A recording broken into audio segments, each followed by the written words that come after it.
Welcome to Shoresides, where we explore the coastal North Carolina region's past, present, and future to promote resilience.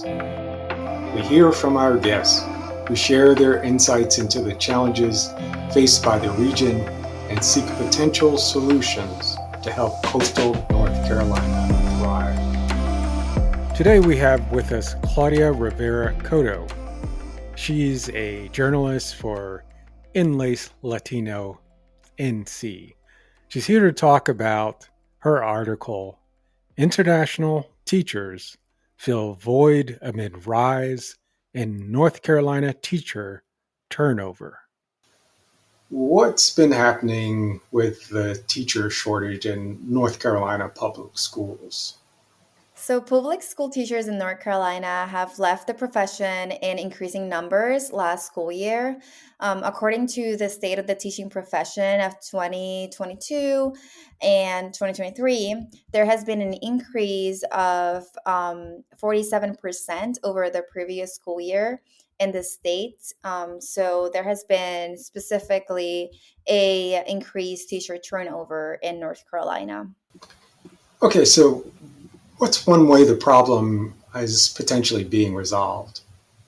Amid this situation, international teachers have emerged as a valuable resource, significantly contributing to the North Carolina educational system. We have seen that the numbers of teachers that are employed with the Visiting International Faculty Program rose to 1,893 during this 2022-2023 year. And this is an increase from 511 that were in the previous year. So we see that the international teachers have started to fill those gaps in the vacancies of teachers in North Carolina this particular year, more than the previous year. Wow, and that's a significant jump. Yes, so that's basically more than 1,000 teachers, international teachers more. So it is definitely a big jump from what we have seen the previous year. Yes, tell us a little about why you decided to look at this trend. Yes, so I was looking to the State of the Teaching Profession in North Carolina document, which is a document designed by the Department of Public Instruction, and they highlight the differences of the public school system, particularly as it relates to teacher attrition rates and also just the new teachers that are coming into the state of North Carolina. And I was looking into this document, and first, what we saw was the rise in the attrition rate. But I decided that I wanted to also look into ways that the states or the different counties were trying to combat this issue.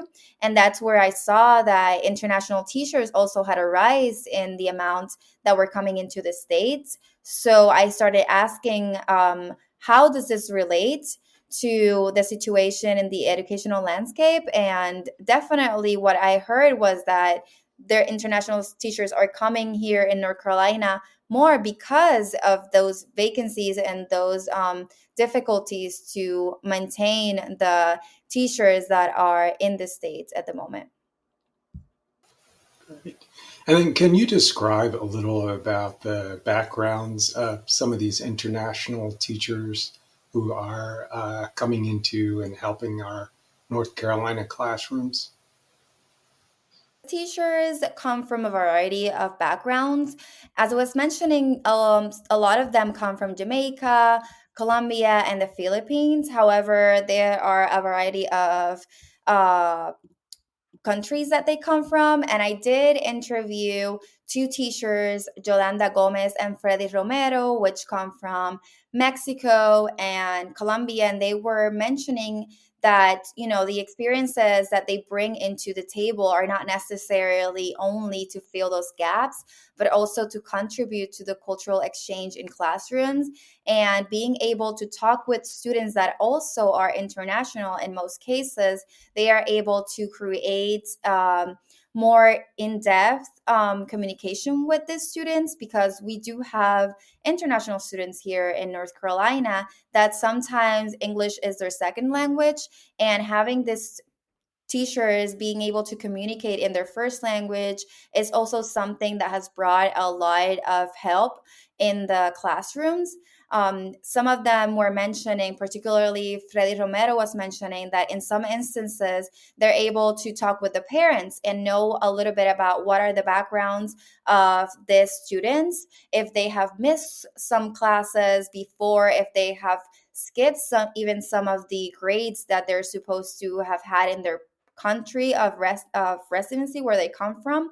And they have noticed that having these conversations with the parents and their students that relate to them more, they're able to also adequately change the curriculum in some cases, and even give more personalized help to the students that are being left behind in some cases as well. Amazing, amazing. Yeah, and you know, it occurs to me that I had some international teachers growing up, but they were specifically language teachers. And while that was valuable, I think it creates an almost artificial kind of impression, gives an artificial impression of multiculturalism only being relevant in that one context. And so it sounds like what you're saying is that it's not just about, potential language skills, although that certainly factors in, but that there's also an important education model that has to do with just the diversity of the teachers who are now helping to inform students in a totally different and non-language specific way, right? Yes, that's correct. And like, for example, Yolanda Gomez, she also mentioned that she talks with the students about like the cultural richness of her country, which is Mexico. And she has highlighted the importance of this for some second and third generation Mexican students here, but also other students that are American students or from other cultures that maybe have misconceptions about her country. So she has seen that this cultural exchange helps in that way. And then for Freddy Romero, which is from Colombia, he has seen that also doing what is called co-teaching, he has been able to help these English language learner students throughout adjustments of the curriculum and the guides, as well as vocabulary, to understand a little bit more about what are the gaps that the students are having, and helping them move forward in a way that benefits everybody in the classroom. All right, great. And could you tell us a little more about the challenges some of these international teachers face, and perhaps a little about some potential solutions? Yes, so the journey of the Visa J1 has its challenges, as you were mentioning. Some of those are the cost of the documentation itself to obtain the visa. It can range from like hundreds of dollars. Obviously, it might seem like a low money for some people, but it is expensive for other persons that do want to obtain these visas. And another issue that they also have is just a cultural adjustment coming from another country and having to adapt to a new culture as well is something that they require a little bit more help with. And they do mention that some of the sponsors help with this a little bit, but they would like to see a little bit more of help in this process so they can be able to adapt more and understand the differences in the culture as they move on. Specifically, another issue that they encounter is that they are restricted to have a second employment. And as we were talking, we know that the state of North Carolina has the teachers' salaries below the national level. So for them, not being able to have a second job restricts them in a way that other teachers that are here without those visas are able to obtain another job and have this another source of income. So those are some of the challenges that they face when they have this visa. And then just like the final, I guess, restriction is just the visa itself limits the retention of this talent. And I guess that is a limitation that is not only for the teachers themselves, but also for the states and the schools that want to retain these teachers. They see it as a way that they would love to have more, a process that is more designed for them to be able to obtain a visa that has longer time period, or they would also like to see a way in which sponsors help them obtain citizenship. So that is something that they would like to see more in terms of policy change.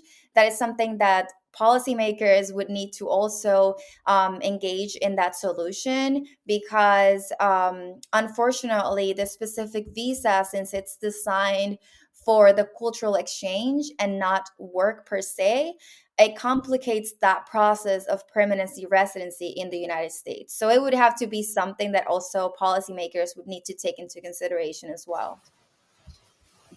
Yeah, and with this second job restriction, do you have a sense of why that exists as a policy? So that is also because of the fact that the J1 is designed for cultural exchange and not work visa. So that problem also stems from the same issue of being a cultural exchange program, because they are specifically sponsored by this visa to do that particular exchange job that they're doing. In this case is the education sector.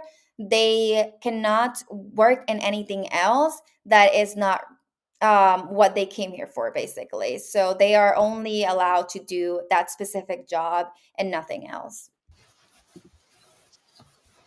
All right, great.